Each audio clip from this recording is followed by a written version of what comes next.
ते सांगत होते की आमच्या रूम मध्ये यायचे, बेड मध्ये बसायचे। हा जो भास्कर मोरे आहे हा इंटरनलच्या नावाखाली पूर्ण सगळं पोरांना ब्लॅकमेल करतो, मुलींना सगळं ब्लॅकमेल करतो। त्यांच्याकडनं जे जर नाही भेटलं जो मागतोय तो तर त्यांच्यावर डायरेक्ट अत्याचार करायचा। तो हॉस्टेल नहीं, मुझे हॉस्टेलच्या नावाखाली मंगल कार्यालय ठेवलं आहे आम्हाला।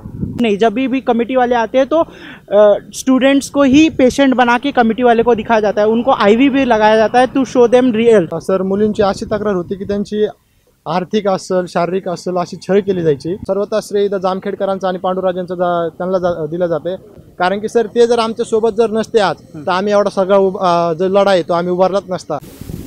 नमस्कार, आत्ता मी आलेलो आहे जामखेड येथील रत्नदीप कॉलेजमध्ये आणि आपल्या सगळ्यांना माहिती आहे गेल्या 8 दिवसापासून महाराष्ट्रभर जामखेड येथील एक प्रकरण गाजतंय। ते प्रकरण असं आहे, जे कॉलेज चालवतात, जे संस्थापक अध्यक्ष आहेत त्यांच्याकडनं कॉलेजमध्ये आलेल्या विद्यार्थ्यांची आर्थिक फसवणूक, याबरोबरच विद्यार्थिनींची लैंगिक छळ, याबरोबर शरीर सुखाची मागणी असेल किंवा अनेक त्यांच्यावरती ब्लॅकमेल करून वेगवेगळे पद्धतीने पैसे मागणं असेल किंवा त्यांचा लैंगिक छळ असेल, हे सगळे प्रकार आता उघडकीस आलेले आहेत। एवढंच नव्हे तर कॉलेजमध्ये जे वन्य प्राणी असतात, जसं की हरिण असेल, त्या हरणाला पाळलं होतं की हरणाची तस्करी केली गेली होती, यावरती देखील मोठे आरोप प्रत्यारोप होत आहेत। शिवप्रतिष्ठान हिंदुस्थानने देखील या प्रकरणामध्ये उडी घेतलेली आणि शिवप्रतिष्ठान हिंदुस्थानचे तालुका अध्यक्ष पांडुरंग मधुकर भोसले यांनी 9 दिवस उपोषण करून हा जो प्रश्न आहे तो सोडवलेला आहे। आणि आता विद्यार्थी देखील आपल्यासोबत आहेत। रत्नदीप मेडिकल कॉलेजमध्ये वेगवेगळ्या शाखामध्ये शिकणारे मुलं सगळे आपल्यासोबत आहेत। मुलींच्या संदर्भात नेमका काय प्रकार घडला होता, मुलांची कशी आर्थिक फसवणूक केली गेली, ह्या सगळ्या गोष्टी आपण जाणून घेणार आहेत। एकंदरीत नेमकं प्रकरण काय आहे ह्या सगळ्या गोष्टी जाणून घेणार आहेत। कोणत्या वर्गात शिकतायत आणि कोणत्या शाखेमध्ये आहेत, नेमकं कोणत्या कॉलेजला तुम्ही?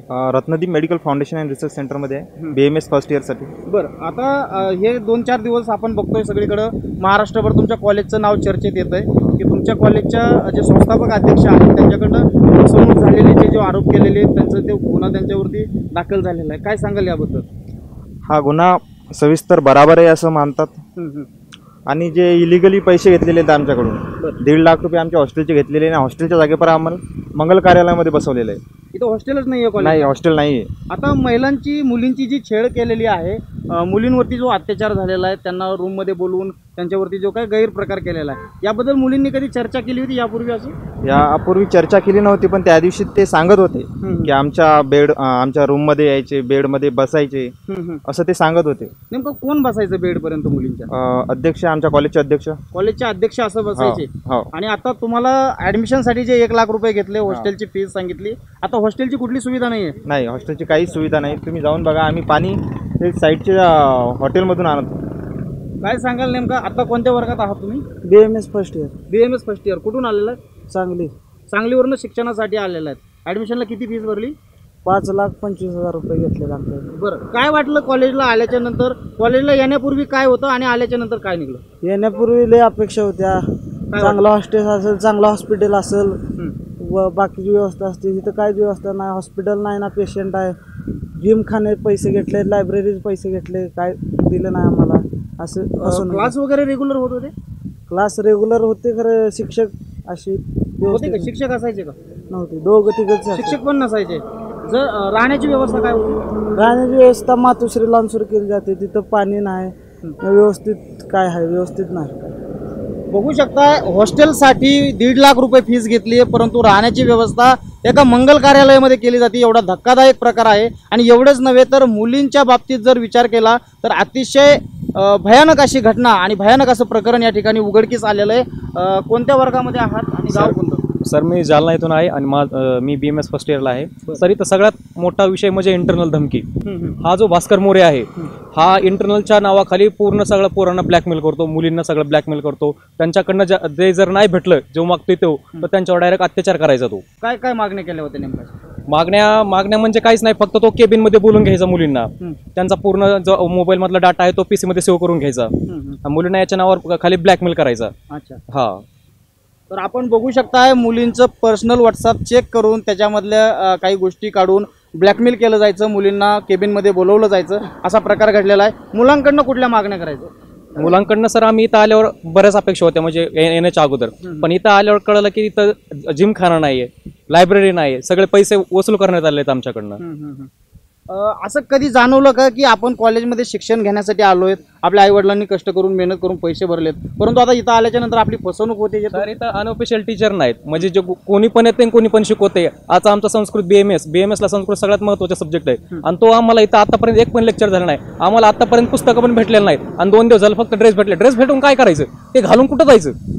हा, तर आपण बघू शकता आई वडील काय करताय? आई वडील शेती करतात माझे. किती शेती दोन? शेती 2 एकर आहे आम्हाला. बरं, आता आई वडिलांनी 5.5 लाख लोन काढलेले 5.5 म्हणजे लाखाचं. मग इथं कॉलेजमध्ये आल्याच्या नंतर आई वडिलांना हा प्रकार सांगितलं? सांगितलं. काय म्हटले त्यावेळेस आई वडील? आई वडील म्हणले आपण फसलोय आता इथं कॉलेजमध्ये येऊन. फक्त आम्हाला इथून एवढीच मागणी, आम्हाला इथून ट्रान्सफर झाला पाहिजे, डॉक्युमेंट आणि पैसा आम्हाला परत मिळाला पाहिजे. बाकी एवढीच मागणी काही नाही फक्त गव्हर्नमेंटला आमची. तर बघू शकताय या मुलांकडनं जे पैसे घेतलेले आहेत ते पैसे परत व्हावेत आणि त्यांची कुठेतरी दुसऱ्या कॉलेजमध्ये त्यांना ॲडमिशन दिलं पाहिजे ही भावना आहे. ज्यावेळेस तुम्ही कॉलेजमध्ये असायचा त्यावेळेस तुमच्या क्लासमध्ये मुली पण होत्या, तर मग मुलींची तुमची अशी कधी चर्चा झाली का बाबा की आपली फसवणूक झाली, आपल्याला या ठिकाणी टॉर्चर केलं जातंय? सर चर्चा तर मुलींच्यात आणि आमच्यात तर झाली नाही, पण आमच्यात रोज व्हायची की एवढं 5.5 लाख भरून एक पण आम्हाला फॅसिलिटी मिळत नाही. सर इथे येताना प्रत्येकजण खूप स्वप्ने रंगून आला होता, पण सर इथं आल्यावर फसवणूक आमची पण झाली आणि पालकांची पण झाली. सर सर्वांनी सर लोन काढून पैसे भरलेले आहेत. सर आज आमचे आई वडील सर हप्ते भरत आहेत, पण आम्हाला सांगताना की आता लाज वाटते की आम्ही या कॉलेजला शिकायला आहे. सर गाव कोणतं तुझं? कोल्हापूर इचलकरंजी. सर काय करतात आई वडील? सर शेतकरीच आहेत आमची पण. किती आहे शेती? शेती सर 1 एकर आहे. ज्यावेळेस ॲडमिशन घ्यायचं होतं त्यावेळेस एकदम 5.5 लाख रुपये कसे उपलब्ध केले घरच्यांनी? सर लोन काढूनच उपलब्ध केलेले आहेत. सर सेविंग विविंग ती सगळे त्या तोडून सर पावत्या वगैरे आम्ही लोन भरून काढून इथं फी भरलेली आहे. सर आता फर्स्ट इयर झालंय पूर्ण की नाही सर, आता येऊन आम्हाला फक्त 3 महिने झालेत. सर बघू शकता 3 महिन्यामध्येच ही फसवणूक उघडकीस आलेली आहे आणि मुलांच्या लक्षात आलेलं आहे की आपली या ठिकाणी फसवणूक झालेली आहे. काय सांगाल, कोणत्या वर्गामध्ये आहात आणि कशी? BMS first year. BMS ला आहेत. BMS ला किती फीस भरलेली आहे? सगळी तर 5,30,000 भरली असे म्हणजे. तर लिगली म्हणलं काय काय होतं त्या माहिती पत्रकावरती ज्यावेळेस तुम्ही ऍडमिशन घेतलं त्यावेळेस? सर फक्त म्हणजे पहिल्यांदा तर एवढं सांगितलं होतं की म्हणजे जी कॉलेजची आपली ट्युशन फी ना तेवढंच, आणि हॉस्टेलचं त्याचं काय कंपल्सरी नव्हतं, तरी आमच्याकडून कंपल्सरी म्हणजे ते म्हणले कंपल्सरी घ्यावंच लागते. हॉस्टेल जर घ्यायचं नसलं तर तुम्हाला म्हणजे ॲडमिशन कॅन्सल करावं लागेल असं सांगितलं. आणि मग हॉस्टेलची फीस किती घेतली? हॉस्टेलची 1.5 लाख. आणि कॉलेजची फीस किती होती? कॉलेजची अशी 245. 245. मग ही जी फीस घेतली हॉस्टेलची, तर हॉस्टेल नाहीच इथं? हॉस्टेल नाही, म्हणजे हॉस्टेलच्या नावाखाली मंगल कार्यालयात ठेवलं आहे आम्हाला. मंगल कार्यालयामध्ये ठेवलंय. कॉलेजमध्ये सगळ्या सुविधा आहेत का? सगळ्या म्हणजे फक्त क्लासरूम वगैरे आहे. क्लास जसं टॉयलेट बाथरूम असतील, पाण्याची व्यवस्था असेल, योग्य ज्या ठिकाणी शिकवलं जाईल असे क्लासरूम वगैरे व्यवस्थित? क्लासरूम आहे पण टीचर नाहीत. क्लासरूम आहेत पण टीचर नाही. मुख्य ज्यासाठी आलेलो आहोत शिक्षण घेण्यासाठी ते शिकवणारे शिक्षकच जर नसतील तर त्या कॉलेजमध्ये थांबून काय उपयोग, अशी परिस्थिती या ठिकाणी झालेली आहे. कुठून आलेला तू? मी बुलढाणा. बरं, कोणत्या वर्गात? मी BMS फर्स्ट इयरचा विद्यार्थी. बरं, आता 3 महिने झालं इथं येऊन. हो. तर कधीच समजलं की आता आपली फसवणूक झाली? आम्हाला हे तरी 15 दिवसाचा करिक्युलम प्रोग्राम झाला, त्याच्यानंतर हळूहळू समजायला लागले की आपली इथे येऊन फसवणूक झाली. कारण इथे फॅसिलिटीज काहीच नाही. लॅबोरेटरी पाहायला गेलो, कॉलेज फिरलो आम्ही, तर पूर्ण कॉलेजमध्ये 6च लॅब आहेत. पण ज्या वेळेस तुम्ही ऍडमिशन घ्यायला आला तिथं त्यावेळेस तुम्ही हे सगळं बघून नव्हतं घेतलं? नाही, त्यावेळेस काहीच दाखवलं नाही. त्यावेळेस म्हणे पूर्ण कॉलेज आपलं जे पूर्ण बिल्डिंग आहे म्हणे पूर्ण फॅसिलिटीज तुम्हाला मिळतील, हॉस्टेल आहे आपलं चांगलं. आम्हाला इथे हॉस्टेलच्या सुरुवातीला 2 मिनिटं थांबा, 2च मिनिटं मी तिकडे येतो थोडं. सुरुवातीला हॉस्टेल आम्ही ॲडमिशनच्या वेळेस आलो होतो तेव्हा हॉस्टेलला आम्हाला आयकॉन सिटी दाखवली होती, तुम्हाला तिथे हॉस्टेल देऊ म्हणे सर्वांना. मग तिथे रूम थोड्या चांगल्या होत्या, फ्लॅट होते. मग आम्ही ज्यावेळेस ॲडमिशनला आलो त्यावेळेस त्यांनी हॉस्टेलसुद्धा कंपल्सरी करून आम्हाला मंगल कार्यालयामध्ये ठेवलं. आता जो मुख्य आरोप आहे कॉलेजमध्ये हरिण तुम्ही बघितलं होतं कधी परिसरामध्ये? हो, आम्ही हरिण बघितलं होतं. त्यात मेन म्हणजे आम्हाला अध्यक्ष स्वतः क्लासमध्ये येऊन म्हणायचे की कधी जा हरणासोबत खेळा, चारा पण टाका त्याला, म्हणजे असं कॉलेजमध्येच राहत होता. कुठलीही परवानगी नसताना वन्य प्राणी कॉलेजच्या परिसरामध्ये पाळलेला होता आणि शेवटी जाताना त्याला आता सध्या सोशल मीडियावरती व्हिडिओ व्हायरल होते, जखम पण झालेली आहे. ती जखम कशाने झाली होती, काय? ती जखम म्हणजे आता तिथे फर्श आहे लावलेली, तर त्याच्यावर आपल्याला सुद्धा नीट चालता येत नाही. तर त्या हरणाला मातीवर चालायची सवय राहते, त्याच्यामुळे ते हरण त्याच्यावर पडून त्याला जखमा खूप वेळा झालेल्या आहेत. तर मग ह्या जखमा कॉलेज प्रशासनाच्या किंवा त्या ठिकाणी जे व्यवस्थापक आहेत त्यांच्या लक्षात नाही आलं का हे सगळं? त्यांच्या लक्षात येतं पूर्ण, पण मग ते पाळतात तरी पण गैरकानूनी तरी प्रकार. पण पाळतात. आणि आता त्या ठिकाणी खोदकाम वगैरे झालेलं आहे, तिथं देखील जुने हाडं वगैरे सापडलेले आहेत आणि त्याचा तपास सध्या सुरू आहे. नेमकं ते कशाची हाडं आहेत हे पाहणं सुरू आहे. कशा पद्धतीने ॲडमिशन झाले आणि काय कोणत्या कोणत्या गोष्टीत फसवणूक झाली? सर, जेव्हा आम्ही ॲडमिशनला आलो तेव्हा आम्हाला फक्त 1.5 लाख रुपये फीस सांगितली होती. पण जेव्हा आम्ही भास्कर मोरे सरांशी भेटलो तर ते म्हणले जर तुम्ही 5.5 लाख रुपये नाही भरले, जर तुम्ही आमच्या हॉस्टेलमध्ये जर आले नाही तर तुम्ही तुमची स्वतःची जबाबदारी घ्यायची ॲडमिशनची, याची हॉस्टेलची. हॉस्टेलमध्ये जर नाही आली तर तुम्हाला म्हणजे तुम्हाला पास होईल याची आम्ही गॅरंटीच घेऊ शकत नाही म्हणले. एकंदरीत BAMS असेल, BHMS पण आहे का इथं? BAMS, BHMS आणि अजून बाकीच्या ज्या शाखा आहेत सगळे मिळून किती विद्यार्थी असतील? सगळे आहेत 1,000च्या प्लस आहेत सर. तर जवळपास 1 ते 1,500 विद्यार्थी आणि 1,500 विद्यार्थ्यांकडनं हॉस्टेलसाठी 1.5 लाख प्रत्येकी विद्यार्थ्याकडनं खूप मोठा भ्रष्टाचार या ठिकाणी झालेला आहे. आणि सगळ्या विद्यार्थ्यांना मंगल कार्यालयामध्ये राहण्याची व्यवस्था केलेली आहे. अशा ठिकाणी राहण्याची व्यवस्था केली की ज्या ठिकाणी पाण्याची सुविधा नाही आहे, टॉयलेट बाथरूमची व्यवस्थित सुविधा नाही आहे. अशा परिस्थितीमध्ये आज विद्यार्थी या ठिकाणी बघू शकतात. कशा पद्धतीने आता तुमची सगळी फसवणूक तर झाली, परंतु तुम्ही सगळे मिळून एकत्रित कसे आलात आणि काय विचार केला तुम्ही सगळ्यांनी? सर, ये इन्होंने हमको जो प्रॉमिस किया था, सबसे पहले जब एडमिशन हुआ तो हम लोग को आइकॉन सिटी में रखा. उसके जब हमारे पेरेंट्स छोड़कर चले गए हमको, उसके 1 दिन बाद हम लोग को लाकर वापस मंगल कार्यालय में रख दिया, ये बोलकर कि अभी तुम लोग को हमारा खुद का हॉस्टल बन रहा है. पिछले 3 महीने से हमको यही बोले जा रहे हैं कि हमारा हॉस्टल बन रहा है और हम तुमको शिफ्ट करेंगे. बार बार हमको यही बोला जाता था. जब हम आए थे तब हमको पूरा एक टीम दिखाया गया था टीचर्स का जो हमको पढ़ाने वाला है. बट उसके ट्रांजिशनल करिकुलम करके एक प्रोग्राम होता है 15 दिन का, तब पेरेंट्स हमारे यहाँ पे थे. हमारे पेरेंट्स जब थे तब उनको एक टीम दिखाया गया था टीचर्स का, लेकिन जब हमारे पेरेंट्स चले गए तो एक भी टीचर उसमें से नहीं दिखा. यहाँ पे सिर्फ 3 टीचर, उसमें भी टीचर बनने के लिए, प्रोफेसर बनने के लिए PG मस्ट होता है. बट यहाँ पे जितने भी 2-3 टीचर हैं उन्होंने PG भी नहीं किया, प्लेन BMS BHMS करके वो लोग पढ़ा रहे इलीगली.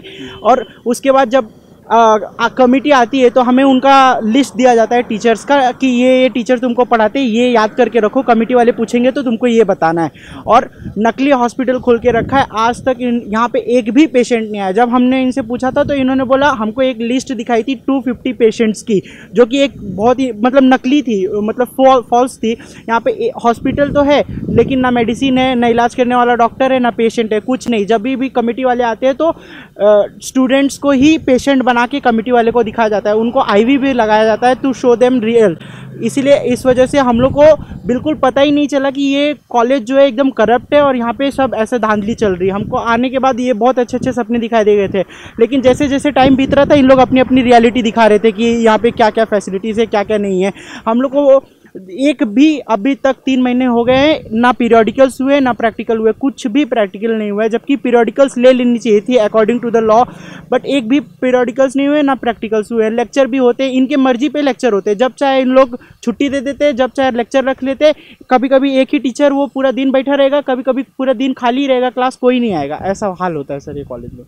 तो आप जब इकट्ठा हो गए सब लोग, हमारा जो सिलेक्शन इस कॉलेज में कैप राउंड 4 में हुआ था. कैप राउंड 4 का रूल ये है कि अगर आप इस कॉलेज में एडमिशन नहीं लेते हो, जो अलर्ट हुआ है आपको, तो काउंसलिंग प्रोसेस से आप बाहर हो जाते हो. तो मजबूरी में जितने भी स्टूडेंट हैं उनको एडमिशन लेना पड़ा, क्योंकि उनका सिलेक्शन 4th कैप राउंड में हुआ था. वरना कोई भी नहीं लेता इस कॉलेज को देख के एडमिशन. इस ऑनलाइन इनकी जो वेबसाइट है उस पे इन्होंने कोई भी डाटा नहीं डाला है. जितने भी फ़ोटोज़ डाले हैं सब फॉल्स फ़ोटो डाले हैं. उसमें ऑनलाइन फ़ोटो में इनकी 5-6 बिल्डिंग दिखाई दे रही है, बट रियल में आके देखोगे तो सिर्फ एक बिल्डिंग है. और सब कॉलेजेस क्या करते हैं, अपना फ़ीस स्ट्रक्चर ऑनलाइन डाल के रखते हैं. इनका कोई भी फ़ीस स्ट्रक्चर ऑनलाइन अवेलेबल नहीं है. जब मैंने फ़ोन करके पूछा था नंबर निकाल के, मुझे बोला गया था सिर्फ 3 लाख रुपये लेके आओ, 1.5 लाख कॉलेज फ़ीस है, 1.5 लाख हॉस्टल फ़ीस है.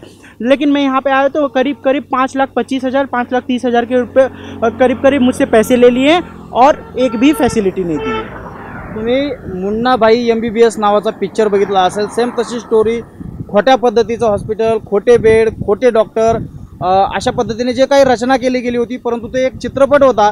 या ठिकाणी प्रत्यक्षात आपल्याला त्यात तशीच परिस्थिती पाहायला मिळते. विद्यार्थ्यांची सरासर फसवणूक केलेली आहे. जब आप सब स्टूडेंट इकट्ठा हो गए तो आपको कैसे पता चला कि ये सब फ्रॉड हो रहा है और इसके ऊपर एक्शन लेना चाहिए, और आप किसके पास गए पहले? सर हमें सबको अपने आप ही पता चल गया था, सिचुएशन देख के हम समझ गए थे कि ये टोटल फ्रॉड है और ये आगे भी जाके कुछ नहीं करेगा जैसे ये हमको प्रॉमिस किया था। जब एक लेवल के बाद वो सर के ऊपर से चला गया तो सबसे पहले इनिशिएटिव फार्मेसी के बच्चों ने लिया था इसके अगेंस्ट खड़े होने के लिए, क्योंकि उन पे बहुत ज़्यादा जुल्म किए गए थे, क्योंकि उन्होंने हमसे ज़्यादा टाइम स्पेंड किया था इस कॉलेज में। उसके बाद फिर BHMS और BMS वालों लोग ने, नर्सिंग वाले लोग ने, टोटल 7 कोर्सेज चलाए जाते हैं एक मात्र बिल्डिंग में। तब सब लोग ने जाके ये इसके अगेंस्ट तहसीलदार ऑफिस के सामने बैठ के कंप्लेंट किया था और 3 दिन तक हमारी FIR भी नहीं लिखी गई थी। बघू शकताय मेडिकल कॉलेजमधले फार्मसीचे विद्यार्थी एकत्र येत आहेत। कॉलेजच्या प्रमुख जे आहेत, कॉलेजचे संचालक असतील किंवा जे कॉलेज प्रमुख असतील, कॉलेज चालक असतील, त्यांच्या विरोधात तक्रार केली जाते तहसीलला, परंतु 3 दिवस त्या ठिकाणी उपोषण केलं जातं आहे, तरी देखील त्यांची दखल घेतली जात नाही। त्यानंतर त्यांच्यासोबतच्या सर्वच विद्यार्थी त्यांच्यासोबत येत आहेत, मग ते BHMSचे असतील, BMSचे असतील किंवा अजून अन्य कॉलेज असतील, हे सगळे विद्यार्थी एकत्र आल्याच्या नंतर तहसील कार्यालयामध्ये जात आहेत आणि तरी 3 दिवस त्यांची दखल घेतली जात नाही। कधी दखल घेतली तुम्ही सगळे एकत्र आल्याच्या नंतर? FIR कब दर्ज हुआ है? 3 दिन के बाद फिर पांडु राजे जो हैं वहाँ पे उन्होंने हम लोग को बहुत सपोर्ट किया। उसके बाद फिर सारी प्रोसेसेस गवर्नमेंट इस पे जो ऑफिसर थे उसके ऊपर ध्यान देने लगे। 3 दिन तक तो हम पे ध्यान ही नहीं दिया गया था, बिल्कुल हमको टोटली इग्नोर किया गया था। और उसके बाद फिर जाके हमारी FIR वगैरह लिखी, इन्वेस्टिगेशन स्टार्ट हुआ। जब पांडु राजे ने इसमें इन्वॉल्व हुए पूरी तरह से और खुद इनिशिएटिव लिया, उनके हेल्प की वजह से ही इन्होंने हम लोग का हमारा अपील कंसीडर किया, वरना इन लोग हम लोग को देख भी नहीं रहे थे, सुन भी नहीं रहे थे। 3 दिन तक तो हमको पूरा इग्नोर किया गया था। शिवप्रतिष्ठान हिंदुस्थान संघटनेचे जामखेड तालुका प्रमुख पांडुराजे भोसले यांनी या सगळ्या विद्यार्थ्यांचं म्हणणं ऐकून घेतलं। त्यानंतर ते स्वतः त्या ठिकाणी जाऊन उपोषणाला बसले। त्यांची एक वैयक्तिक बाईट आपण घेणार आहोत। एकंदरीत नेमका विद्यार्थ्यांसोबत जे काही प्रकार घडला ते आपण माहिती करून घेऊयात। पांडुराजे यानंतर आपल्याला ती मुलाखत देणारच आहेत। सगळा प्रकार काय आहे तो आपण त्यांच्याकडून जाणून घेऊयात, परंतु आता विद्यार्थ्यांकडून आपण जाणून घेऊयात जो लड़की या थी कॉलेज में, उनके साथ क्या क्या हो रहा था इधर? सर मी BHMS 3rd इयरचा विद्यार्थी आहे। सर गेली जवळपास आम्हाला 2-3 वर्ष होत आले। मागल्या वर्षी सर आमच्या BHMS 3rd इयरमधून काही मुलींनी तक्रार पण केली आणि त्या पाठोपाठ तक्रार होती मुलींची त्यावेळी? सर मुलींची अशी तक्रार होती की त्यांची आर्थिक असेल, शारीरिक असेल अशी छळ केली जायची। त्याचबरोबर सर फार्मसीच्या एका मुलीने त्यावेळेस विनयभंगाचा गुन्हा दाखल केला होता। त्या दरम्यान डॉक्टर भास्कर मोरे हे 2 महिने फरार होते। त्यानंतर त्यांना इथं हे जे कॉलेज आहे इथं नीटचं एक्झाम होतं, त्या एक्झामसाठी त्यांनी दिल्ली येथे जाऊन जामीन मंजूर करून घेतली। त्याचबरोबर सर आम्ही झालं वर्ष 2 वर्षापासून आम्ही हे जे काय सहन करून घेतो सर एवढे सगळ्या गोष्टी। त्याचबरोबर ह्या गोष्टी सहन केल्यानंतर कुठंतरी फार्मसीच्या मुलांनी मार्ग काढला, सगळे एकत्र आले। त्याचबरोबर आदरणीय पांडुराजे यांच्या नेतृत्वाखाली आम्ही सगळे एकत्रित येऊन या कॉलेज विरुद्ध लढा उभारला। मी सर्वप्रथम पांडुराजांचा खूप आभारी आहे, तसेच सर्व जामखेडकरांचा आभारी आहे। त्याचबरोबर सर कित्येक तरी आमच्यावर अत्याचार झाले, तर आर्थिक असेल, शारीरिक असेल, मानसिक असेल। त्याचबरोबर सर मानसिक जर बघायला गेलं तर आम्ही सर आमच्या गेल्या डिसेंबरमध्ये आमचे एक्झाम फॉर्म भरले, नोव्हेंबर-डिसेंबरच्या दरम्यान। सर त्यामध्ये आम्ही प्रेझेंट असताना पण आमची ॲब्सेंटी लागली गेली, का तर आम्ही फीस वेळेवर भरली नाही म्हणून सर। आणि ती अटेंडन्स सर एका टक्क्याला 1000 रुपये अटेंडन्सचा असा दर याने आकारला। हे सर हे कॉलेज नसून हे एक फक्त काय म्हणता येईल सर, त्याला पैसे वसूल करण्याचं एक बाजार सुरू केला आहे सर। हे शिक्षणाच्या नावाखाली काळा बाजार चालू असून हे आदरणीय रोहितदादा असतील, राम शिंदे सर असतील, यांनी वेळोवेळी दखल घेऊन सगळ्या युनिव्हर्सिटींच्या अधिकाऱ्यांना संपर्क साधून आमचा मार्ग मोकळा केला। त्याचबरोबर या कॉलेजची मान्यता रद्द होत आहे आणि ती पुढील कारवाई चालू आहे। एवढं बोलतो, थांबतो, थँक्यू। कॉलेजची जी मान्यता आहे आता ती काढून घेतली जाणार आहे। जामखेड कर्जतचे जे आमदार आहेत, विद्यमान आमदार रोहितदादा पवार, हे स्वतः 7 तास त्या उपोषणाच्या स्थळावरती येऊन बसले होते आणि राम शिंदे जे आहेत ते देखील या विद्यार्थ्यांच्या फोनवरून चौकशी करत होते, त्यांना भेटत होते। सगळ्यांनी लक्ष घातल्याच्या नंतर हा सगळा प्रकार उघडकीस आलेला आहे। आज या ठिकाणी ज्या महिला मुली होत्या शिक्षणासाठी त्या सगळ्या घरी गेलेल्या आहेत कॉलेजमधून. तुम्ही एक कॉलेजमध्ये शिकत असताना सगळे आपले लहान मोठे भाऊ म्हणून मुली सगळ्यांकडे बघत असतात. त्यांच्यावरती जे काही अत्याचार होते त्यांना जो टॉर्चर केलं जात होतं ते कधी त्यांनी तुम्हाला कोणाला बोलून दाखवलं की नाही? आम्ही BHMS थर्ड इयरचा स्टुडंट आहे. जे केस मागच्या वेळेस पडली होती फार्मसीच्या मुलीकडून, तर आमच्या 12 किंवा 13 मुलींनी आमच्या बॅचमधून त्यांना सपोर्ट केलेलं होतं. तर त्यांनी सपोर्ट केलं त्यामुळे डॉक्टर भास्कर मोरे याने त्यांच्यावर वर्षभर, एक दिवस नाही 2 दिवस नाही, वर्षभर आमच्यासमोर खालच्या दर्जावर बोललेले त्यांना की तुम्हाला मी 11 वर्ष डिग्री कंप्लीट करू देणार नाही, तुम्हाला असंच करेल तसंच करेल, धमक्या द्यायची. भीती तयार झाली होती. भीती म्हणजे सगळ्यांना, इथे BMS असेल, BHMS असेल, फार्मसी असेल, नर्सिंग असेल, NMU JNMU सगळ्यांना भीती दाखवली जायची की तुम्हाला पास करणार नाही, इंटरनलमध्ये फेल करेल, सगळं तोच प्रकार होता. सगळ्यांच्या त्याच मागण्या होत्या की कॉलेज बंद व्हावं, आमची आर्थिक पिळवणूक केली जायची, मुलींची शारीरिक व मानसिक पिळवणूक करून घ्यायचे, मोबाईल जप्त करायचे आमचे, त्याच्यामधून पासवर्ड काढून घ्यायचे. मोबाईलसाठी जप्त केल्यावर 3000 रुपये मागले जायचे की तुम्ही 3000 भरा, त्याच्यानंतर आम्ही तुम्हाला मोबाईल देऊ, किंवा तुम्ही आम्हाला त्या मोबाईलचा पासवर्ड द्या, तुमची जे पर्सनल गोष्टी आहे ते शेअर करा. ते कॅम्प्युटरमध्ये घेऊन घ्यायचे व मुलींना किंवा मुलांना त्याच्याबद्दल टॉर्चर करायचे. एका जनरलचे 1000 रुपये. हां, एक जनरलचे आमच्याकडून 1000 रुपये घ्यायचे. युनिव्हर्सिटीची फीस 3800 रुपये फक्त ATKT फीज आहे. 2800 किंवा 3800 ATKT फीज आहे. तिथे पर पेपर 12000 रुपये. याप्रमाणे 5 विषय, 6 विषय, 7 विषय, 8 विषय आहे आम्हाला.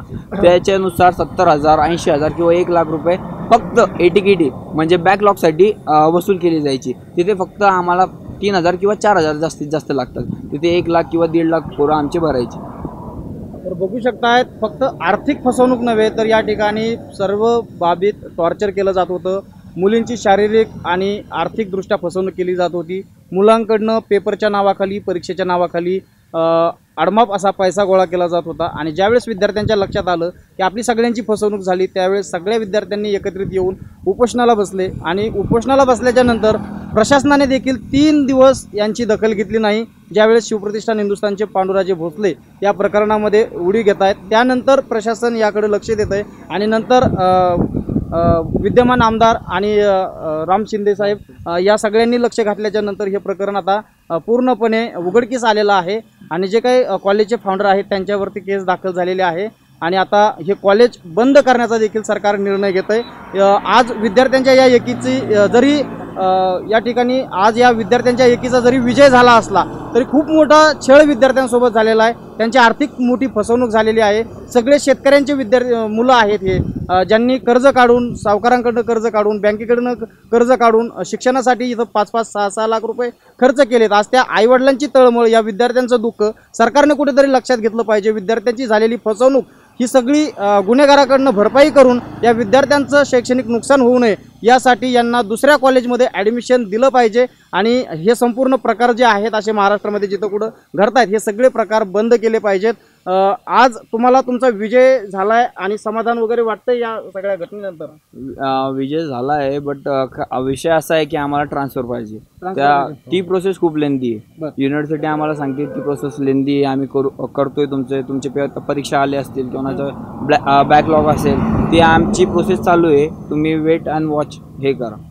सर काय आहे, जवळपास आता 10-15 दिवस झाले सर आम्ही उपोषणस्थळी होतो. आता उपोषणाला आम्ही स्थगिती दिलेली आहे सर. पुढील मागण्या अशा आहेत सर आमच्या की लवकरात लवकर आम्हाला ट्रान्सफर मिळावं. त्याचबरोबर सर ट्रान्सफर मिळावं. आणि आता जे नोडल ऑफिसर निवडले सर, समजा युनिव्हर्सिटीकडून नोडल ऑफिसर आमच्यासाठी नेमलेले आहेत. समजा आता साधारणतः जुलैमध्ये BHMS किंवा BMS असेल एक्झाम राहील, ती एक्झाम जवळच्या एक्झाम सेंटरला होईल, बीड किंवा नगर येथे, असं त्यांनी आम्हाला सुचवलेलं आहे. त्याचबरोबर सर आमच्याकडून जी आर्थिक पिळवणूक होत होती तिला कुठंतरी आता एक तडा बसलेला आहे. त्याचं सर सर्वता श्रेय इथं जामखेडकरांचं आणि पांडुराजांचं त्यांना दिलं जाते. कारण की सर ते जर आमच्यासोबत जर नसते आज तर आम्ही एवढा सगळा जो लढा आहे तो आम्ही उभारलाच नसता.